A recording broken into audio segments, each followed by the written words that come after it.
بسم الله الرحمن الرحيم. السلام عليكم ورحمة الله وبركاته. الحمد لله رب العالمين وبه نستعين، والصلاة والسلام على رسوله الأمين وعلى آله وصحبه أجمعين.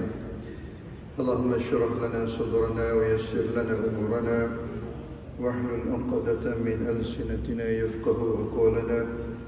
اللهم لا سهل إلا ما جعلته سهلا وأنت تجعل الحزن إذا شئت سهلا.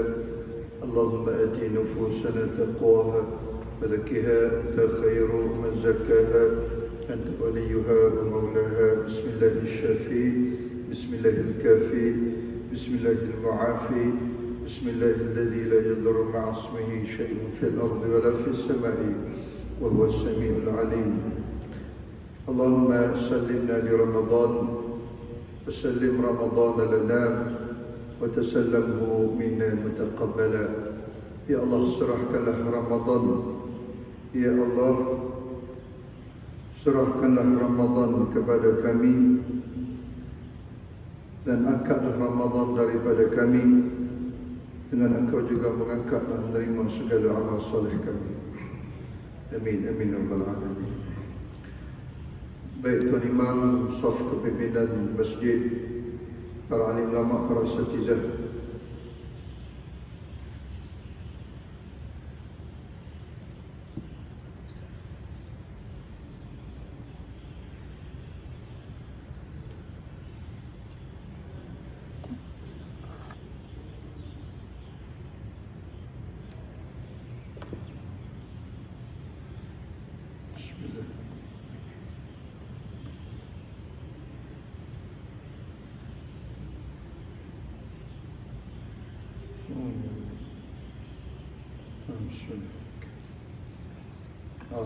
Alhamdulillah.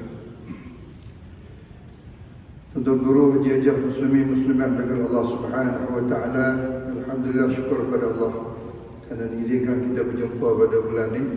Banyak bulan tak mari, banyak bulan tak datang, dan kita berjumpa di bulan Ramadan Al-Mubarak, bulan yang penuh dengan kemuliaan, bulan yang penuh dengan keberkatan. Mudah-mudahan segala amal soleh kita diangkat diterima oleh Allah Subhanahu Wa Taala. Jangan lupa niat iktikaf. Mudah-mudahan dapat dua pahala. Satu pahala menuntut ilmu, iaitu hukumnya wajib. Yang kedua, pahala niat iktikaf, iaitu pahala sunat. Dua-dua sekali dapatlah. Baik, insyaAllah hari ini kita akan bincang satu tajuk yang sangat mustahak, iaitu taubat Ramadan. Kerana Ramadan bulan pengampunan. Kerana Ramadan bulan pengampunan, dan kita perlukan pengampunan Allah, yakni maghfirah. Kenapa kita perlukan pengampunan Allah? Sebab syarat untuk kita menghuni syurga adalah mendapat pengampunan Allah. Sebagaimana kita tak dapat pengampunan Allah, banyak macam mana pun kita balun, kita pulun amal ibadat, amal soleh, kita tak dapat pengampunan Allah. Masalah untuk kita menghuni syurga Allah Subhanahu Wa Taala. Ulama bersetuju ada dua sebab untuk kita menghuni syurga. Pertama, maghfirah Allah, pengampunan Allah. Yang kedua, rahmat, yakni kasih sayang Allah. Dua sebab sahaja untuk kita menghuni syurga. Satu, maghfirah, pengampunan Allah. Yang kedua, rahmat Allah, yakni kasih sayang Allah. Jadi nak dapat kasih sayang Allah, rahmat Allah, buat apa yang Allah Ta'ala suruh, tinggal apa yang Allah Ta'ala larang. InsyaAllah itu kita rahmat dan kasih sayang Allah. Yang kedua, kita nak kejar pengampunan Allah. Kenapa kita nak kejar pengampunan Allah Subhanahu Wa Taala? Sebab hadis ni, hadis sahih riwayat Imam Ahmad. Apa kata Nabi sallallahu alaihi wasallam? Radhima anfu 'abdin aw ba'da dakhala alaihi Ramadan fala yughfar lah.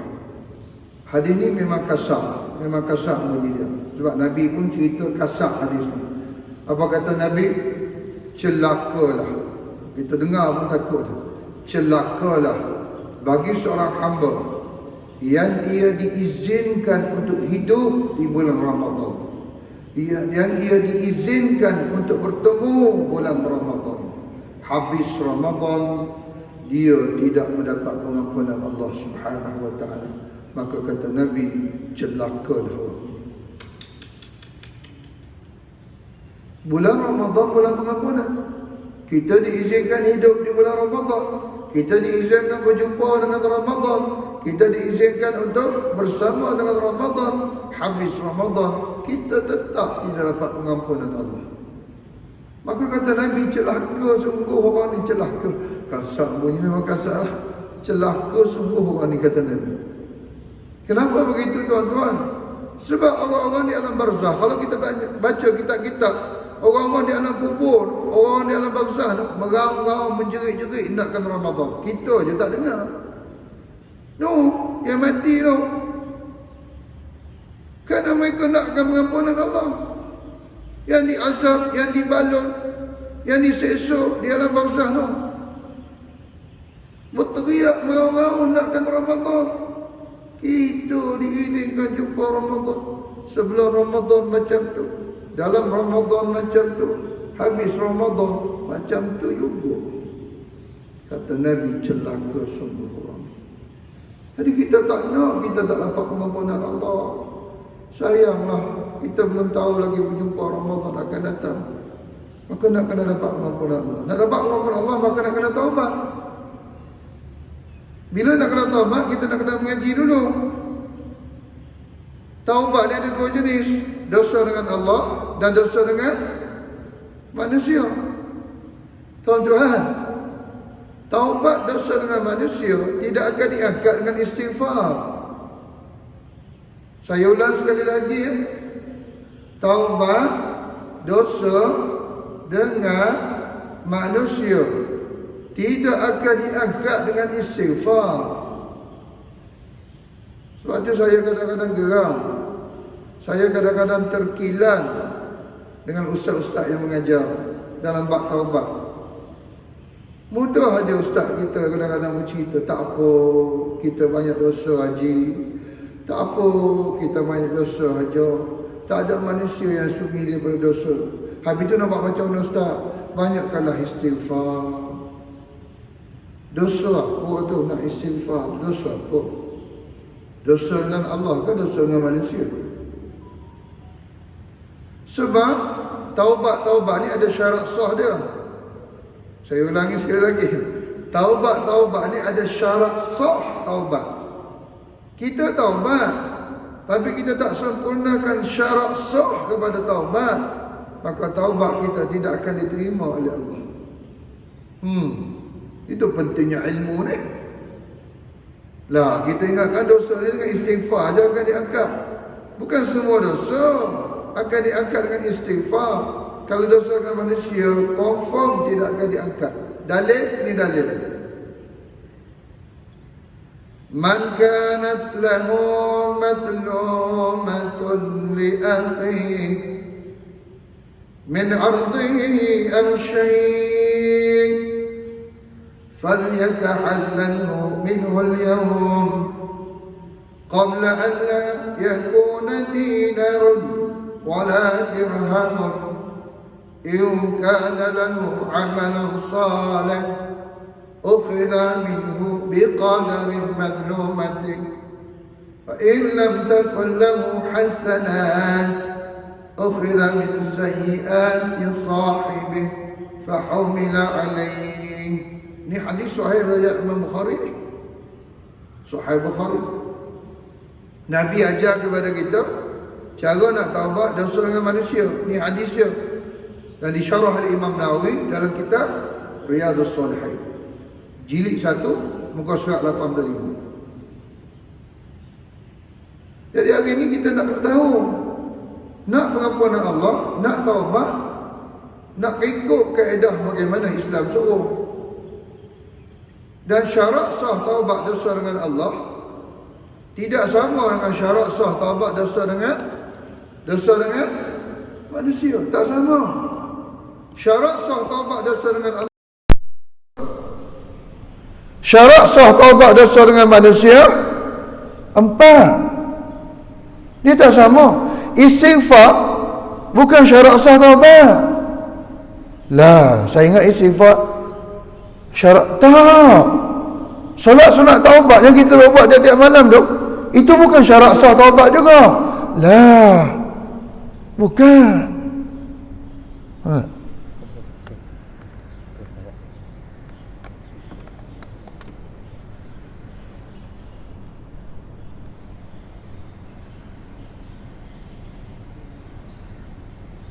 Mana dia? Dia keluar tak keluar ni sebab tak minum air pagi ni. Yang dia disebut oleh Imam Nawawi dalam kitab Riyadhus Shalihin, barang siapa yang bertaubat tetapi mereka tidak menyempurnakan syarat sah kepada taubat, maka taubat tertolak di sisi Allah. Saya ulang sekali lagi, saya suka ulang sebab Nabi pun suka ulang. Kalau tengok dalam Syama'il Muhammadiyah, sifat Nabi ni bila dia bercakap dengan jelas dan dia ulang. Waktu sahabat mudah ingat tu. Tuan-tuan baca Syama'il Muhammadiyah, cara Nabi cakap dia ulang. Jadi sahabat dengar, ingat, ulang lagi.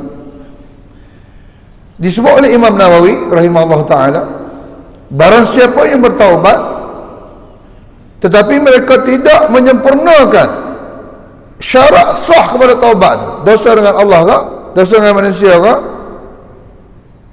rasa tak boleh ke, kena direct kabel ke, saya ingat kena beli kabel sekali satu, ataupun kena check kabel. Saya pakai laptop, kena direct sini.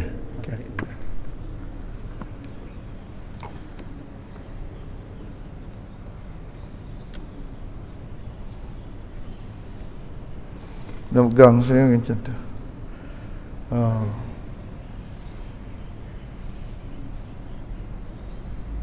Baik. Disebut oleh Imam Nawawi, kalau kita taubat dan kita tak sempurnakan syarat sah taubat. Syarat sah taubat dosa dengan Allah 3, syarat sah taubat dengan manusia 4. Kita tak sempurnakan syarat sah taubat ni, kita tak ikut syarat sah taubat ni, maka kata Imam Nawawi, taubat itu tidak akan diangkat oleh Allah. Dan pendapat ini telah diasahkan oleh siapa? Sahibus Samahah, Datuk Dr. Zulkifli Al-Bakri. Masa dia jadi mufti wilayah, tuan-tuan boleh buka dalam Fatwa Al-Irsyad. Kata Datuk Zulkifli Al-Bakri, saya bersetuju dengan pendapat Imam Nawawi, di mana sesiapa yang bertaubat tetapi tidak memenuhi syarat sah kepada taubat, maka taubat itu tidak akan diangkat oleh Allah. Jadi kita nak kena tahu, sebab bulan Ramadan ni bulan pengampunan, maka kita nak pengampunan itu. Kalau tengok hadis ni, sesiapa yang ada sangkut paut kezaliman dengan saudaranya, yang ini dengan manusia lah, kita zalim orang, kita aniaya orang, kita tindas orang, baik berkaitan dengan kehormatannya, kita kata dia, kita kutuk dia, kita aib dia, kita fitnah dia, kita jatuhkan maruah dia, yang ini kehormatan dia, atau selainnya ni ulama tafsir termasuk harta, kita tipu dia, kita curi hak dia, kita zalim dia, kita makan rasuah, kita salah guna kuasa, kita riba, kita judi, kita gharar, kita perah huguk, tak kisah asal berikan harta, maka kata Nabi, mintalah dihalalkan daripadanya pada hari ini. Nabi tak kata mintalah istighfar, Nabi kata minta halal, minta maaf.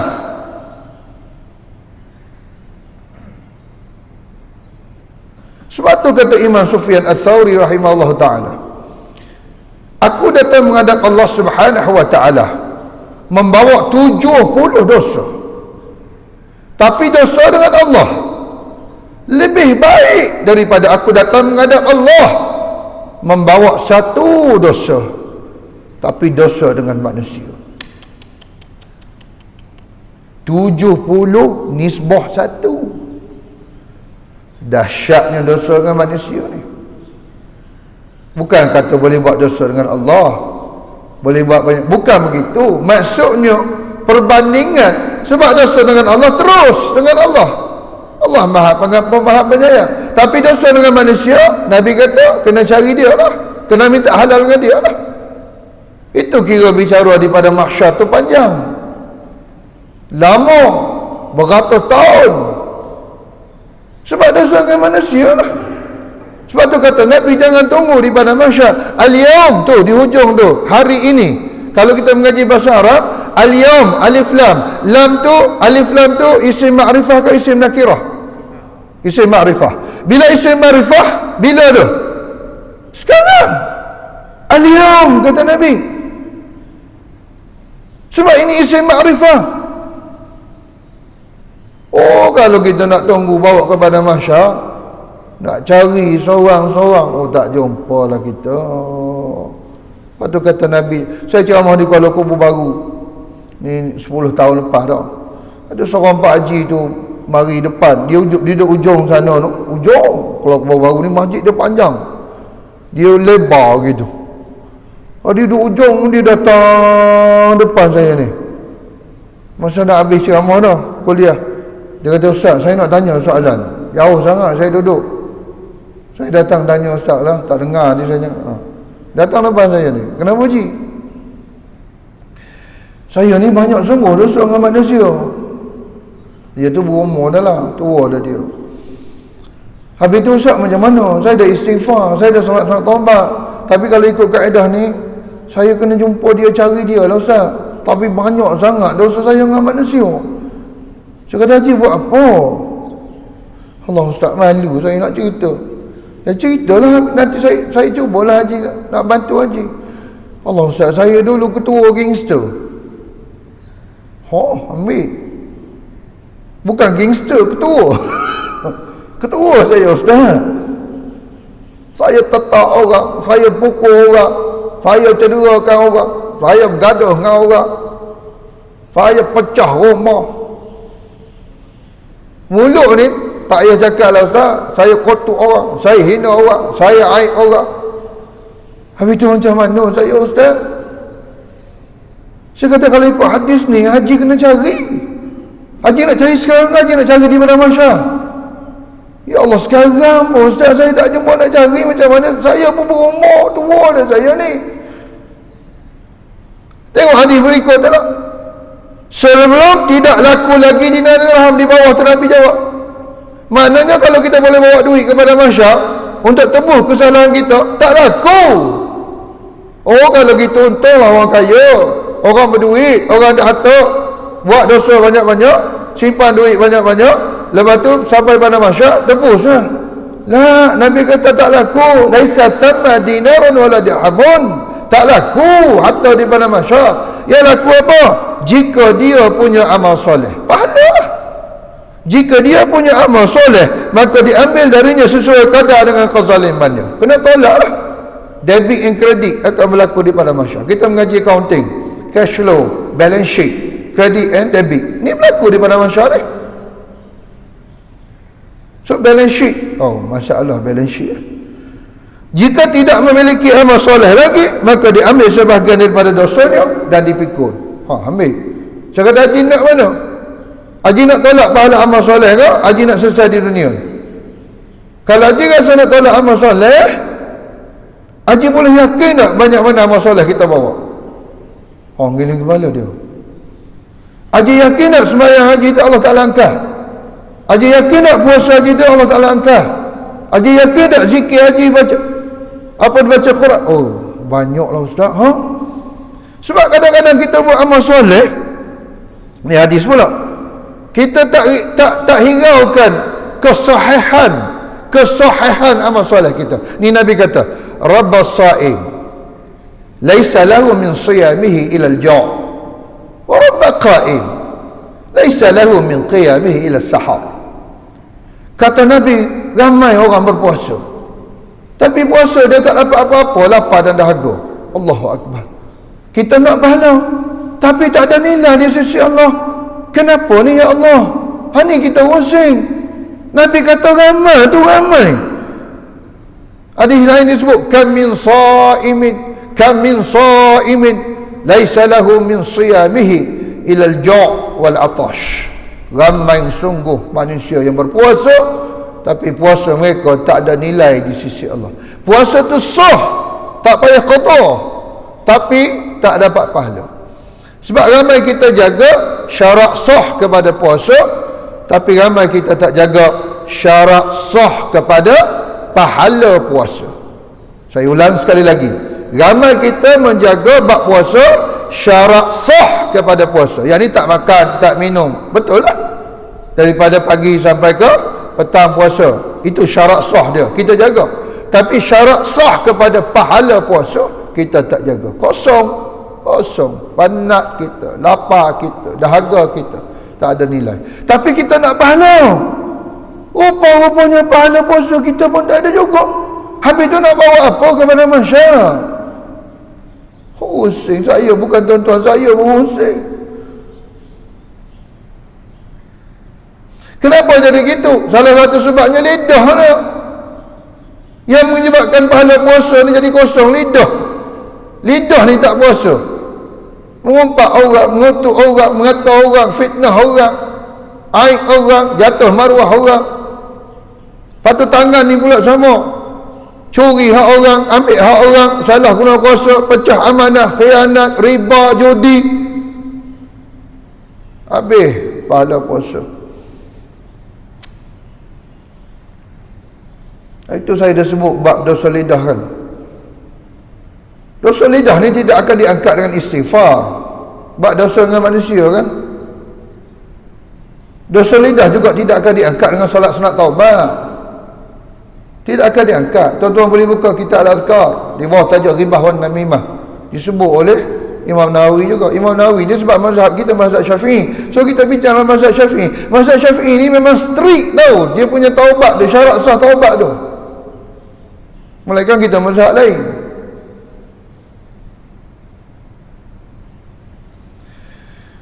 Kata Nabi, innal abda yatakallamu bil kalimati ma yatabayyanu fiha yazidu biha ila an-nar ab'ada mimma baina al-masyriq wal maghrib, muttafaqun alaih.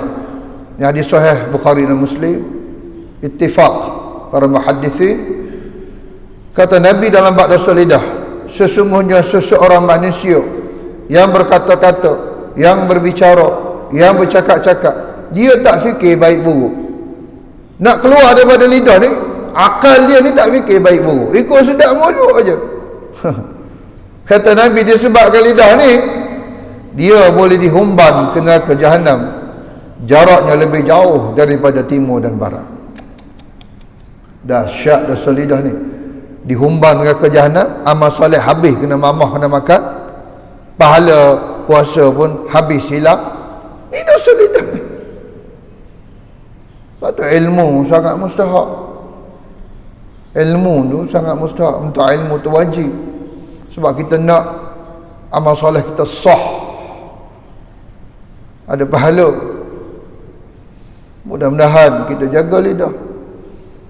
Disebut dalam sebuah athar, ittaqun namimah fa inna sahibaha la yastarih min adzabil qabr.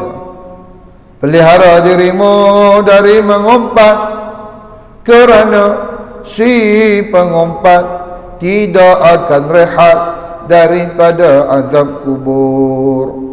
Allahu Akbar. Lama mana kita hidup alam kubur dengan alam dunia? Lama alam kubur lagi.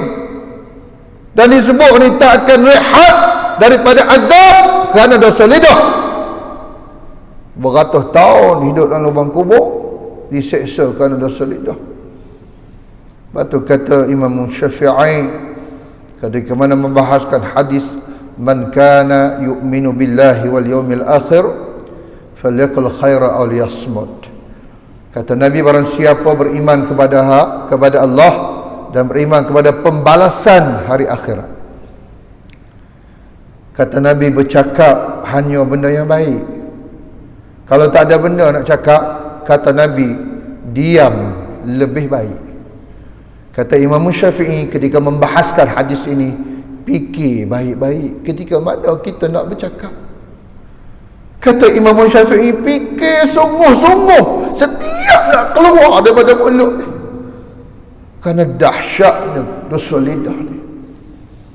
Dan hari ni orang menggunakan teknologi, forward jangan tak forward, share jangan tak share, kongsi jangan tak kongsi. Apa yang kita forward? apa kita share, apa yang kita kongsi. Aib orang, menjatuhkan maruah orang, menghina orang, mengutuk orang, habislah pahala kita, tak meninggal. Yang kedua, wa rabba qa'im laysa lahu min qiyamihi ila sahar. Hal ni pun kita pening juga. Kata Nabi, orang yang menghidupkan malam, qiyam, membangunkan malam, berjaga malam, bulan Ramadan, kita tarawihnya, dengan witirnya, dengan qiyamul lailnya, dengan tasbihnya, dengan solat sunat taubatnya, kita hidupkan malam. Tapi kata Nabi, tak dapat apa-apa. Malaikat hanya berjaga malam. Ya Allah,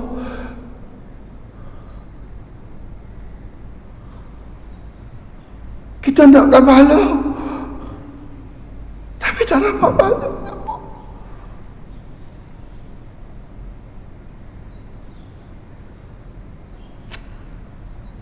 Salah satu sebabnya ialah, saya sebutlah dengan bacaan surat Al-Fatihah.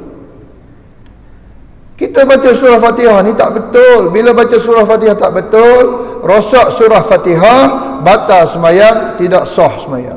Salah satu sebab. Saya bagi tahu contoh, ramai orang baca Bismillahirrahmanirrahim, Alhamdulillahirabbil alamin, Ar-Rahmanirrahim, Maliki yaumiddin. Memang tak sah semayang, terbatal surah Fatihah. Bertahun-tahun dah semayang, tak ada pahala, tak ada pahala. Bila kali terakhir saya mau surah Fatihah? Kan masjid ni saya selalu tengok jemput Syekh daripada Kelantan tu, buat tahsin Al-Quran. Dia tu sanad yang ke, saya sanad yang ke-30 ke sanad ke-31 yang datang ke masjid kita ni. Tonton tasmik lah dengan dia, ambil sanad dengan dia. Saya pun ambil sanad dengan dia juga. Syekh apa nama dia? Syekh Hisham. Saya ambil sanad dengan dia juga. Dia sanad, tak silap sanad yang ke-30 ke 31 daripada Nabi SAW. Atas dia, atas dia, atas dia, atas dia, atas dia. Duduk dengan dia sekejap aja.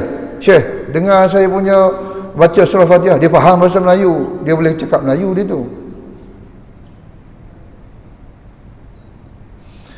Tuan-tuan, di belakang tu mat tu Bismillahirrahmanirrahim, minimal 2 harakat.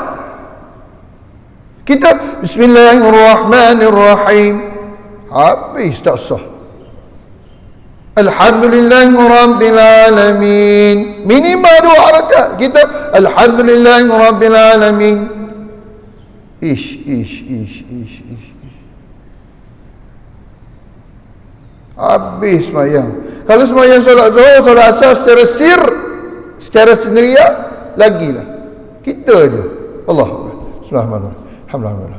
Ar-Rahmanirrahim. Maliki yaumiddin. Lama mana dah tak sah semayang.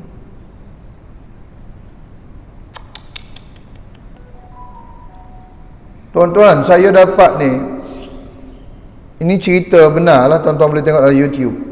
Tuan Guru ni Abdul Aziz Nikmat almarhum nak cerita pasal dia. Dia ni nak balik daripada Azhar. Ni dia cerita, dia sendiri cerita ni, dia habis belajar Azhar, nak balik berkhidmat di Malaysia. Sebelum dia balik, dia tasmik bacaan surah Fatihah dia dengan seorang guru di Masjidil Haram.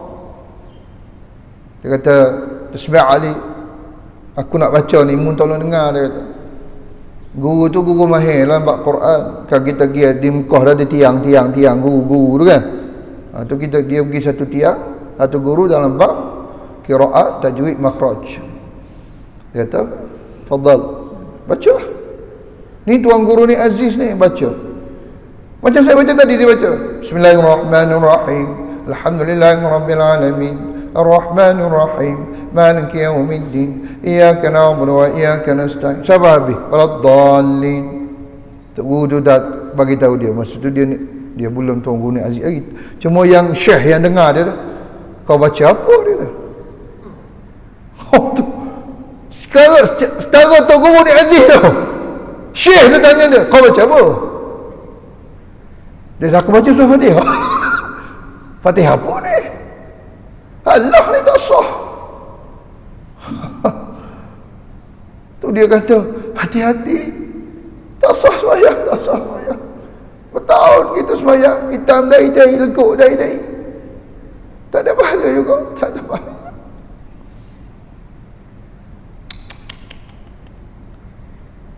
Tasydid, saya selalu sebut, sabdu dalam surah Fatihah ada 14 sabdu. Tertinggal satu sabdu, terbatal Fatihah, terbatal sembahyang. Satu sabdu je kita tinggal, satu tasydid aja kita tertinggal, habis Fatihah, habis sembahyang, tak sah, tak sah. Ramai kita baca apa? Contoh, iyyaka na'budu wa iyyaka nasta'in. Ramai baca iyyaka na'budu wa iyyaka nasta'in. Kalau laju, iyyaka na'budu wa iyyaka nasta'in. Dua tasydid tu memang tak sah, habis Fatihah. Itu okey lagi. Saya nak tanya tuan-tuan, makna dia. Ni kita takut ni.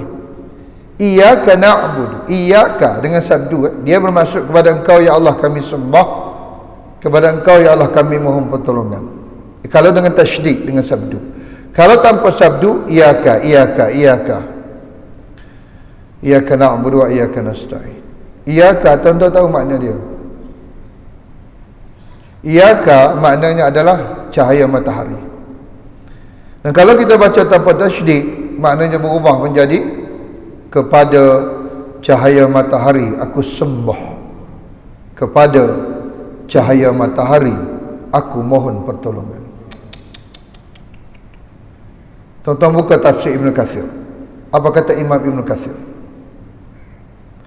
Barang siapa yang membaca surat Al-Fatihah sampai kepada ayat iyyaka na'budu wa iyyaka nasta'in, ni kata Imam Ibn Kathir ni, saya menukilkan balik aja.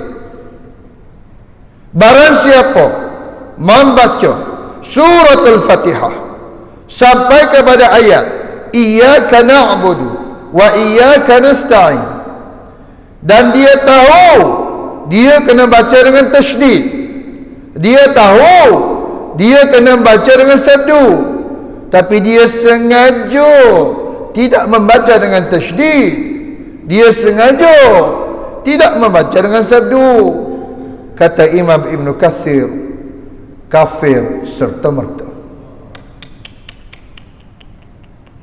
Bukan masalah batal Fatihah, bukan masalah tak sah sembahyang, batal akidah, gugur kalimah syahadah. Kerana kita mengaku cahaya matahari kita sembah, cahaya matahari kita minta pertolongan. Penting tak ilmu? Penting tak ilmu? Penting lah. Sebab tu hukum tak ilmu ni wajib.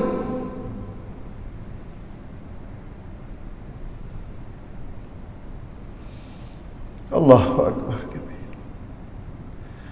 Mat belakang ni saya nak sebut sikit lah, sebab bacaan kita Hafs an Asim min Tariq Syatibi. Bacaan kita apa? Hafs an Asim min Tariq Syatibi. Kalau mat di depan, mat mula-mula kalau kita solat berjemaah lah, imam baca 2 harakat, maka kita kena sambut 2 harakat juga, tahu amin dia tu 2 harakat. Contoh imam baca Bismillahirrahmanirrahim 2 harakat, kita pun dengar, oh imam baca 2 harakat mat dia. Alhamdulillahi Rabbil Alamin Ar-Rahmanir Rahim, maka kita pun sambut amin tu, amin 2 harakat. Baru kita tengok, oh jemaah ni mengaji masjid ni, sebab imam mula dengan 2 harakat. So kita makmum sambut 2 harakat. Kalau imam mula 6 atau 4, dia 2, 4, 6 je. Kalau imam mula dengan 6, Bismillahirrahmanirrahim, kita oh 6 harakat dia baca. Alhamdulillahi Rabbil Alamin Ar-Rahmanir Rahim, maka kita pun sambut amin Tak boleh panjang. 2 rakaat je. Itu kaedah bacaan. Baru kita tahu. Kaedahnya begitu. Jadi makna tu, makbulkanlah doaku. Sebab Fatihah tu kan kita baca doa. Tu doa tu. Semua Fatihah tu. Jangan amin. Memang tak ada makna tu. Lari makna dia. Kalau amin, memang lain juga makna dia. Kalau amin, itu kita nak. Kalau amin, lain juga makna dia. Itu tak mabur-mabur tu. Bahasa Arab ni dia macam tu. Salah bagi je, makna lagi. Contoh, al-mar'ah. Alif lam mim ra, alif hamzah dengan ta marbutah. Al-mar'ah bermaksud perempuan. Kalau kita baca al-mir'ah, eja sama tapi baris bawah, dia jadi cermin. Al-mar'ah perempuan, al-mir'ah cermin. Al-jannah syurga. Kalau kita baca al-jinnah baris bawah, al-jinnah jin. Dia sikit je bahasa Arab. Dia lari-lari aja, lari mana? Ejaan masih sama. Al-qalbu. Ini sebutan pula al-qalbu. Hati. Kalau al-kalbu, anjing. Dia kaf dengan qa. Saya dengar ucapan penceramah tadi, menyentuh kalbu. Menyentuh hati, menyentuh anjing. Sebab dia qa dengan qaf. Itu makhraj. Kena sebut. Kalau dah tua ustaz, tak boleh nak sebut dah. Susah saya. Tak apalah tua. Saya pun dengar baca Fatihah ada juga slang Jawa, Fatihah Jawa. Tak apalah nak macam mana. Tapi yang pentingnya kita belajar nak kena betulkan, sebab kita nak pahala kita sah. Baik, kita masuk tajuk sikit tu. Tak gerak ni kenapa jam? Aduh, kejap Masa jam ni?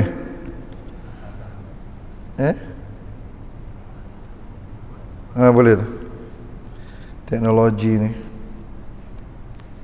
Baik. Macam mana kita nak taubat ni?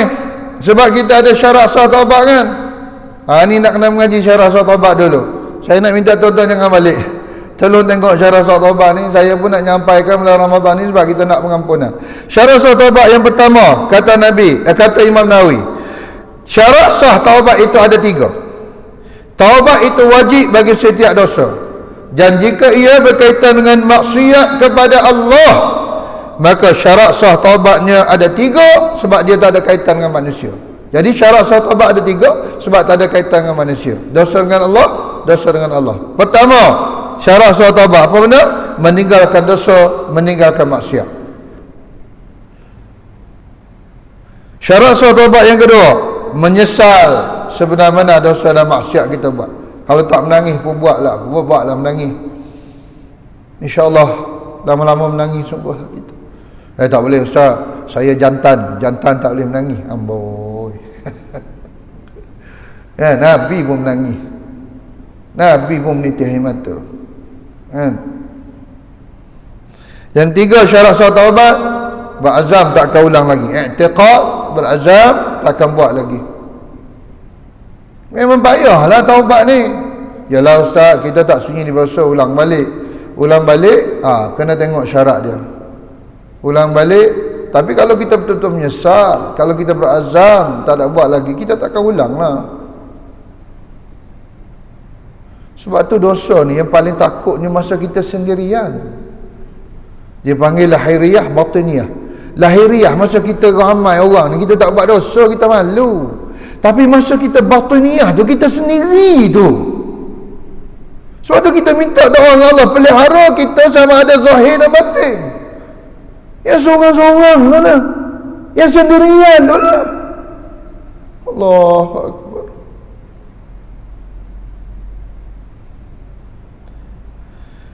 Jika sekiranya dosa itu berkaitan dengan manusia, ditambah satu syarat lagi. Itu dikatakan. Jadi sama aja 3 syarat. Dosa dengan manusia, tambah satu lagi. Berdasarkan hadis tadi lah. Man kanat mazmumatan li akhih tu, hadis tu lah. Jika berkaitan dengan harta atau sepentingnya, maka ia dikembalikan kepada pemiliknya. Itu dia. Sebab tu saya pelik. Ustaz-ustaz ceramah, tak apa, banyakkan istighfar. Nabi tak kata istighfar dosa harta, curi, riba, rasuah, pecah amanah, khianat, zalim, tipu, aniaya. Pulang. Baru kita nak buat dosa. Allah, payahnya nak taubat.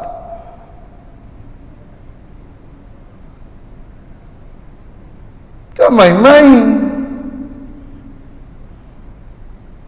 Kita tipu harta orang, kita pecah amanah, ni semua kena pulang harta ni. Harta curi, aduh, susah. Memang susah lah kalau kita serik nak buat dosa. Saya selalu sebut harta pesaka. Kita tipu adik-beradik harta pesaka, kita tipu anak beranak harta pesaka, kita tipu mak dengan ayah harta pesaka. Tu harta tipu tu. Kita tipu adik-beradik kita. Anak kita tahu, mak, saya dengar mak tipu harta pesaka itu. Harta Pak Long, harta Mak Long, harta Mak Su. Mak kita tu, mak tengah. Mak ambil belakang harta ni, mak tarik. Jangan bising. Itu urusan aku dengan adik-beradik aku. Kau duduk diam. Anak kita tahu, kita pun tahu. Saya sebut hadis riwayat Imam Ahmad lah, dalam Musnad Ahmad. Tuan-tuan buka Musnad Ahmad. Kata Nabi, sehelai baju, sehelai pakaian yang kamu beli dengan harta haram, dan kamu guna pakaian ini untuk beramal soleh, termasuk untuk solat, maka solat itu tidak akan diterima oleh Allah. Sehelai baju yang kita beli dengan harta haram, sembahyang kita Allah Ta'ala tak terima.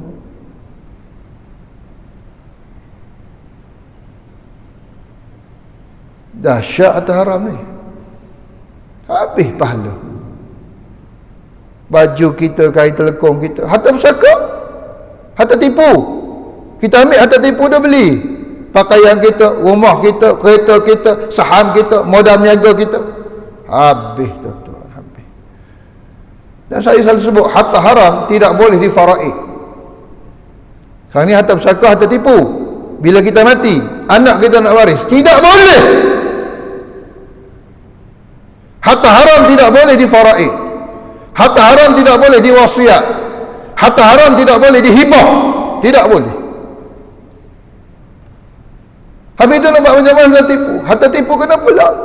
Syarat sah taubat, harta tipu wajib dipulangkan semula kepada yang hak milik asal. Tak pulang sekarang, tunggu di padang mahsyar. Panjang cerita dia, panjang lah.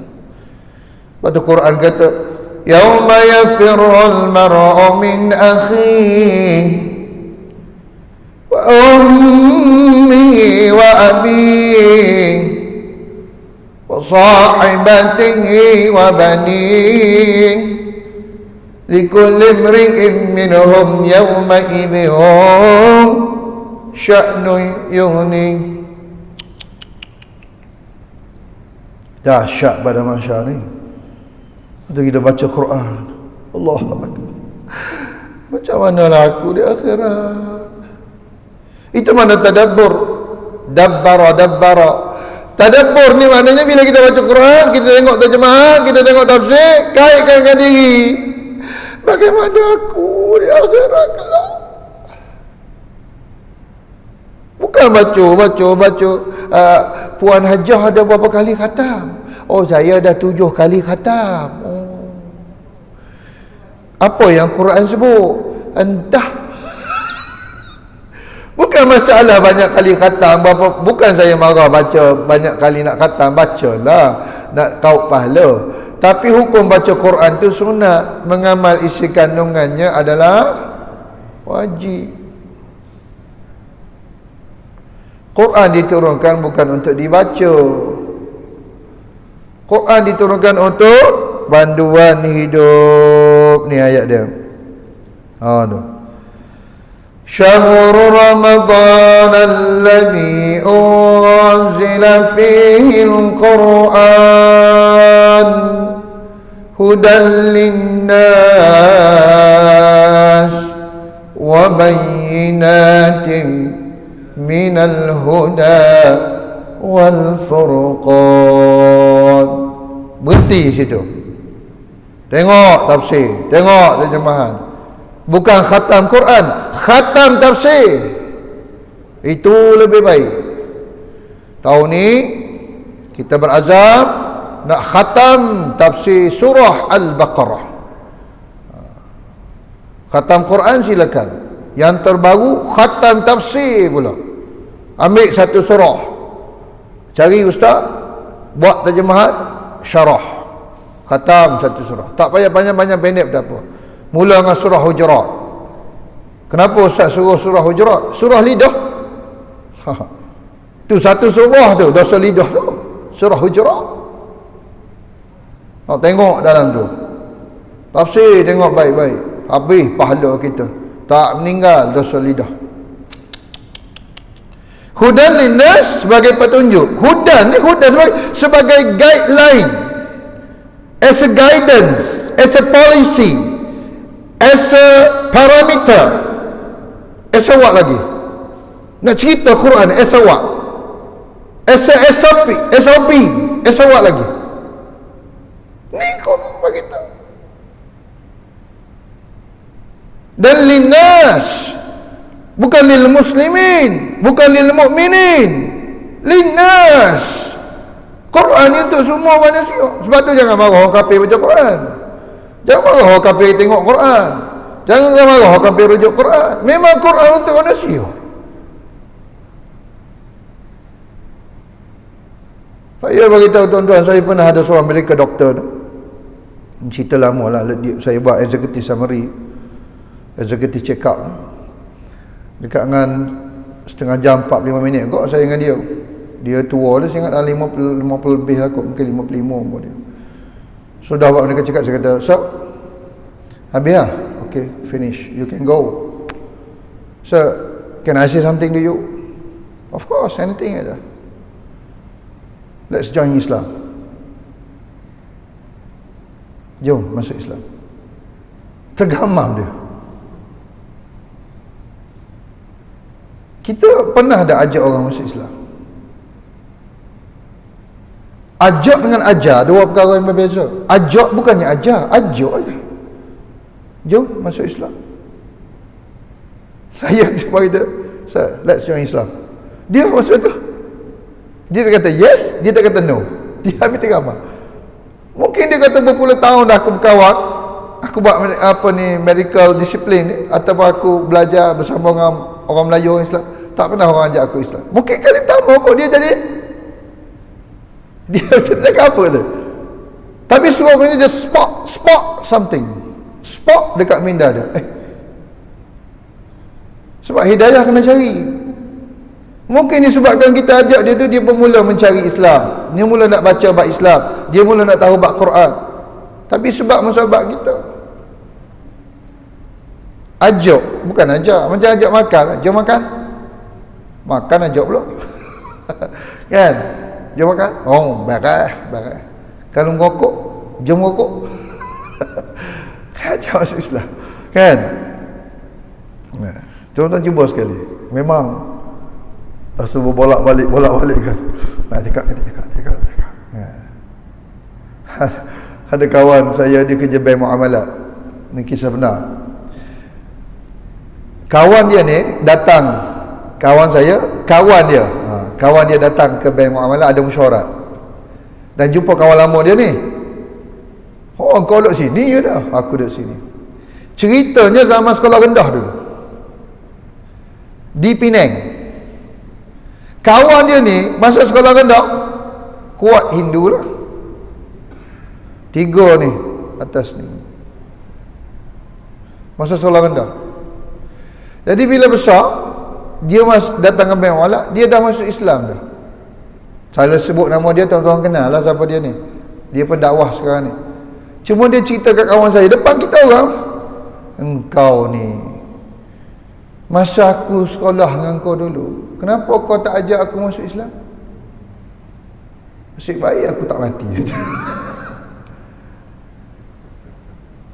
Tapi aku sedih, aku kecewa. Kau tahu Islam tu betul, Islam tu benar. Kenapa zaman aku kecil dulu, satu sekelas dengan kau tak ajak aku masuk Islam. Aku masuk Islam dengan orang lain.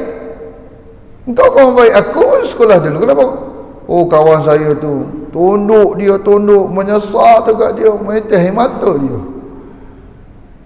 Kenapa kau tak ajak aku Islam? Kita orang ni jadi nak mula mesyuarat jadi macam reunion macam jejak kasih. Tapi dia marah kawan dia tu lah. Ya kawan biasalah kan. Marah dia. Kalau sebaik aku tak mati. Kalau mati aku mati. Kafir dia tu. Allahu akbar. Baik. Sikit lagi dah. Jika berkaitan dengan dosa harta, kena pulang. Tapi tengok jenis harta. Harta haram ada dua jenis. Haram li dzatihi wa haram li ghairihi. Dosa harta riba. Ini tuan-tuan melabur di bank riba. Simpan di bank riba. Main saham terlibat dengan riba. Ambil insurans, tak ambil takaful, terlibat dengan riba. Baik, duit surplus riba. Duit riba. Macam mana nak taubat? Dia tak boleh pulangkan. Duit riba tak boleh pulangkan kepada bank riba. Tak boleh. Duit riba tu kita kena ambil surplus tu. Contohlah kita buka FD lah, fixed deposit. Fixed deposit memang haram. Dan kita letak duit dalam FD, bertahun-tahun dah kita letak kat situ. Sekarang ni kita dengar kuliah pagi ni, kuliah subuh. Allah mak kena tutup FD. Memang kena tutup lah. Kena tukar kepada FTA, fixed term account. Dulu FD tak patut syariah, haram. Pergi bank tersebut, cakap kat dia, saya nak tukar kepada FTA, fixed term account. Fixed term account ni patut syariah lah. Okey, tukar. Bila tukar, kita tanya dia, berapa duit asal saya, duit pokok, principal, berapa? Dia kira-kira besok kau, dia memang ada rekod. Kira-kira dia kata, lebih kurang dalam 100,000 duit Tuan Haji. Principal. Sekarang berapa duit dalam tu? Ada 120,000. Okey, 20,000 tu interest. Itu surplus tu 20,000. 20,000 tu nak taubat, kita tutup account, tukar kepada Islamic account, transfer 100,000 pergi Islamic account, 20,000 tu kita withdraw. Jangan tinggal tu pula, withdraw, buat keluar. 20,000 tu bagi kat siapa? Bagi kat ustaz. 20,000 tu buat keluar. Cara nak taubat harta riba, sebab dia haram li ghairih, haram li kasbih, bukan haram li dzatih. Dia dua jenis harta haram. Riba dibawa haram li ghairih. Apa maksud haram li ghairih? Dia haram kepada kita, jadi kita tak boleh ambil manfaat dari duit tu. Contoh, nak bayar hutang duit riba, tak boleh, sebab manfaat tu mari kepada kita. Nak bayar saman duit riba, tak boleh, sebab manfaat tu datang balik kepada kita. Haram untuk kita. Habis tu dia tidak haram untuk orang lain. Jadi duit riba boleh diberi pada fakir miskin. Ambil 20,000 tu, buat food bank ke, makanan asas ke, pack makanan ke, atau bagi cash kepada fakir miskin, boleh bagi duit 20,000. Itu taubat harta riba. Lain pada fakir miskin, boleh masjid surau, masuk tabung masjid, tabung surau. Habis tu nak kena cerita kat Tok Imam ke? Cerita pun tak apa, tak cerita pun tak apa. Saya bawa duit riba ni berapa? 150,000. Tok Imam terkejut. Banyak 150,000. Ambil lah guna untuk surau. Masjid kita ni bayar bil elektrik boleh. Nak servis aircon, nak servis kipas boleh. Nak beki tandas, pagar, nak mengecat boleh. Hatta dalam pun boleh. Nak tukar kapet, nak beli sejadah, tak ada masalah, sebab haram li ghairih. Jangan kita kata duit riba tak boleh kapet, tak boleh. Dia haram li ghairih, haram kepada tuan je. Lain pada tuan tak haram. Allah, ustaz nak sembahyang macam mana? Nanti ditulis kat sejadah tu, sejadah ini ditaja oleh duit riba. Tak jadi kita nak sembahyang. Bukan, mana haram li ghairih, tak ada masalah. Tapi kita jadi macam, tak boleh guna dalam ni, mesti guna luar saja. Apa beza dalam luar? Masjid juga sama je. Yang kedua, yang ketiga, boleh bagi kepada jalan-jalan dakwah, NGO. Banyak NGO projek macam-macam, buat sekolah agama rakyat lah, nak buat tahfiz lah, nak buka balai raya lah, pusat Islam lah, nak macam-macam lah. Baru ni ada di Pahang tu nak buat surau di pos orang asli. Dia hubungi saya, ada ustaz ada duit dah. Saya kata nanti saya tanya jemaah saya ni, siapa yang ada duit boleh bagi untuk buat surau. Baru peluk Islam lebih kurang dalam 20 orang ke 30 orang. Apa nama pos di Pahang, apa nama tempat tu. Tapi ada NGO tu lah. Ada satu NGO lagi di Sabah nak buat sekolah agama. Dia jumpa saya juga. Saya kata nantilah saya beritahu jemaah-jemaah main ada duit haram tu. Sebab nak taubat harta haram tu begitu kaedahnya. Jadi tuan-tuan, itu harta riba. Nak tahu jenis harta haram tu. Kemudian harta rasuah. Tuan-tuan buka kitab. Nak tahu harta rasuah ni, dia ada dua kategori harta rasuah. Satu harta rasuah, dua-dua setuju. Pemberi setuju, penerima setuju. Dua-dua setuju ambil duit rasuah. Maka duit tu tidak boleh dipulangkan kepada pemilik asal. Duit tu kena pergi kepada Baitul Mal. Contoh, kita makan rasuah 10,000. 10,000, dia pun setuju bagi 10,000, kita pun setuju terima 10,000. Sekarang nak taubat, harta haram. Jadi 10,000 tu sebab dua-dua redha. Ambil 10,000 pergi kepada Majlis Agama Islam, bagi kepada Baitul Mal. Kalau salah satu saja setuju, bagi dia kena paksa. Kau tak bagi rasuah, ini. Kau tak bagi aku duit, ini. Kau tak bagi aku ni, tambah saman. Contohlah. Kita tak ada pilihan. Tak bagi kan? Alamak, tu Haji Sanusi ada. Tu sahabat tu. Dia bekas polis tu, orang besar. Orang besar belakang. Macam mana Haji? Tadi duit rasuah. Satu setuju, satu tak setuju. Kena paksa. Dia nak taubat duit rasuah, yang kena paksa apa? Kena pulang balik kepada pemilik asal. Tu dia. Sebab dia tak setuju nak bagi, tapi paksa juga suruh bagi. Dia pun bagilah. Maka syarat sah taubat untuk harta rasuah, duit tu kena pulang balik kepada dia. Nak cari dia tu lah. Nak cari dia tu, tu cari sini kata Nabi, jangan cari di pada masyarakat. Nak cari sini pun tak jumpa kata nak cari sini. Penat tau. Takkan nak masuk DVD ke buat iklan. Ada masalah tu, dosa haram ni. Jika berkaitan qazah, rikah-rikah jalan tak doa, tuan-tuan tahulah harta haram tu, pandai-pandai nanti. Ataupun nak tahu rujukan, kontak saya lah macam mana nak buat. Saya ada kaedah nak bersihkan harta haram mengikut fatwa-fatwa yang ada lah. Nak tahu jenis harta haram tu juga. Qazah ni macam kita tuduh orang, kena minta maaf dengan dia. Tuduh orang macam-macam, kena jumpa dia, kena minta maaf dengan dia. Ingat tak dulu aku tuduh hang? Aku ingat, teruk aku kena. Maafkanlah aku. Mak saya mati baru ni. Saya solat jenazah mak saya Januari baru ni dia mati, dia meninggal. Semalam cukup 100 hari lah. Saya bangun lepas solat jenazah tu, saya kata, tuan-tuan, yang meninggal ni bonda saya. Dosa manusia ada 3. Pertama, dosa lidah. Kedua, dosa perbuatan. Dosa perbuatan ni macam-macam lah. Kita sepak terajar orang, kita bully orang, kita cederakan orang, kita sihir orang. Ni dosa kedua, dosa perbuatan. Dosa ketiga, dosa harta. Saya nak minta halal bagi pihak mak saya dosa harta.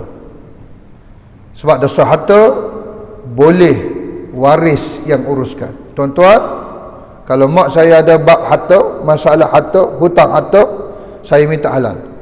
Kalau tuan-tuan tak halal, nak juga duit tersebut, nak juga harta tersebut, jumpa saya. Tapi untuk dosa lidah dan dosa perbuatan, saya tidak boleh minta halal. Itu urusan mak saya di padang mahsyar. Kita bangun solat jenazah mudah-mudah je. Kalau ada masalah dengan ayah saya, mak saya, dia jumpa saya. Masalah apa?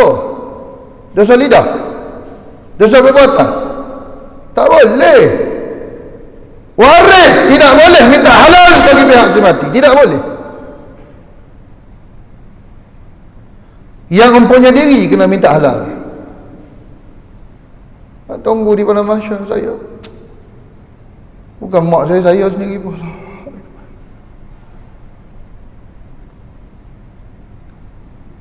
Main-main dosa dengan manusia ni. Yang keempat, dosa mengumpat, yakni dosa lidah. Juga wajib minta halal, wajib minta maaf. Baru dosa diangkat oleh Allah. Tak cukup dengan istighfar, tak cukup. Ni dosa dengan manusia ni, bukan main-main. Sebab tu kita di padang mahsyar nanti Quran sebut wa wada'al kitabu fataral mujrimina mushfiqina mimma fi wa yaquluna ya waylatana ma li hadzal kitab la yughadiru saghiratan ولا كبيرة إلا أحصاها ووجدوا ما عملوا حاضرا ولا يظلم ربك أحدا. Ini surah Al-Kahfi kita duk baca tu. Allah Ta'ala bagi tahu ketika mana kita menerima buku amal kita, kita tengok buku amal kita, kita menggeletar. Kita tengok buku amal yang kita buat hari ni, yang kita buat semalam, yang kita buat 2 tahun lepas, 5 tahun lepas, 10 tahun lepas, kita baca. Ambil aku. Kita menggeletar buku-buku amal tu. Wa yaquluna ya wailatana. Kita kata kepada Allah, habislah aku hari ni. Wailatana, celakalah aku hari ni, celaka. Sebab tu akhirat tu bermaksud an-nadamah. Akhirat bermaksud hari penyesalan. Bukan semata-mata alam baqa. Akhirat juga bermaksud hari penyesalan. Sesat juga kita. Tapi tak ada guna lah. Maka selagi mana masa ada, umur ada, ruang ada, kesihatan ada, harta ada, gunalah sebaik mungkin. Dan kita di bulan Ramadan ni, InsyaAllah Allah Ta'ala mudahkan urusan kita. Dan ikhtiarlah sebaik mungkin untuk kita lepaskan diri daripada dosa sesama manusia. Kalau tidak, kita kena sediakan amal soleh yang banyak, kerana tebuh selesai akan berlaku di akhirat nanti. Ditolak amal soleh kita. Tapi banyak mana nak bawa amal soleh, kita takut Allah Ta'ala pun tak terima amal soleh kita. Kita pun tak tahu Allah terima tak solat kita, Allah terima tak bacaan Quran kita, Allah terima tak. Memang harapan rojak kita berharap Allah Ta'ala terima. Tapi kita pun tak tahu, takut tak kena, takut tak sah, takut tak betul. Maka ada cara lain. Ikhtiarlah untuk melepaskan diri daripada dosa sesama manusia. Saya ingat di sini sajalah saya berhenti. Ada soalan ke atau tutup? Minta maaf tuan-tuan tak boleh tidur pagi ni. Biasa kuliah subuh ramai tidur. Sila je. Mula-mula tadi Ustaz. Betul. Kalau kita lelaki, sekarang kita solat jemaah, solat fardu, imam baca tak betul, kita kena tegur dia lah. Kalau dia tak betulkan juga, kita kena mufarakah, solat fardu. Kalau solat sunat, solat tarawih, kita dengar dia baca tak betul, dia solat sunat, jadi malam esok cari masjid lain lah. Itu je. Bolehlah tegur dia. Kalau muslimat, payah pula nak tegur.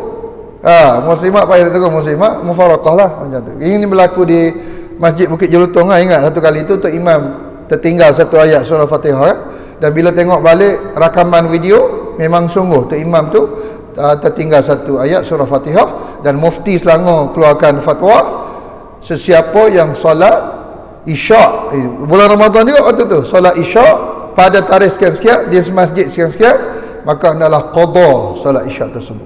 Tu jangan main-main, sebab kena qada solat isyak malam tu kerana tertinggal satu ayat. Dan makmum macam mana tahu, tak tegur imam tu, mungkin kenyang buka puasa semua kan.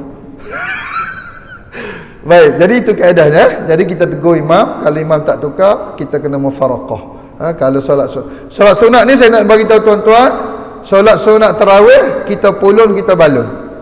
Solat sunat qabliyah dengan ba'diyah kita tinggal. Sedangkan pahala solat sunat qabliyah dan pahala solat sunat ba'diyah jauh lebih banyak dan lebih baik daripada solat sunat tarawih. Ni kita sudah solat isyak, orang bangun solat ba'diyah, kita tak solat, tunggu tarawih. Tarawih berapa rakaat? 8 rakaat, 20 rakaat. Pahala solat sunat ba'diyah dan qabliyah jauh lebih banyak daripada tarawih. Jangan tinggal qabliyah, jangan tinggal, nanti menyesal kita di akhirat. Ruginya tak solat qabliyah, ruginya tak solat ba'diyah, banyak sungguh pahala. Masih je, jangan bagi saya bercakap tak sudah-sudah. Tutup tuan-tuan. Bismillahirrahmanirrahim. Alhamdulillah Rabbil Alamin. Allahumma salli wa sallim ala Sayyidina Muhammad wa ala alihi wa sahbihi ajma'in. Allahumma inna nas'aluka ridhaka wal jannah wa na'udhu bika min sakhatika wan nar. Ya Allah, kami mohon ridhamu dan syurgamu. Ya Allah, peliharalah kami daripada murka-Mu dan azab api neraka-Mu. Allahumma innaka afuwwun karimun tuhibbul afwa fa'fu 'anna wa 'an walidina wa 'an jami'il mu'minina wal mu'minat wal muslimina wal muslimat al ahya'i minhum wal amwat. Ya Allah, Engkau Maha Pengampun, suka akan pengampunan. Ampunkanlah dosa kami, ampunkanlah dosa kedua ibu bapa kami, ampunkanlah dosa muslimin dan muslimat sama ada yang masih hidup atau yang telah pergi meninggalkan kami. Allahumma sallimna li Ramadan وسلم رمضان لنا وتسلمه منا متقبلا. Ya Allah, angkatlah Ramadan daripada kami, dengan Engkau juga mengangkat dan menerima segala amal soleh kami. Sallallahu ala Sayyidina Muhammad wa ala alihi wa sahbihi wa sallam. Alhamdulillah Rabbil Alamin. Qabalallahu minkum. Minta maaf salah dan silap. Assalamualaikum warahmatullahi wabarakatuh.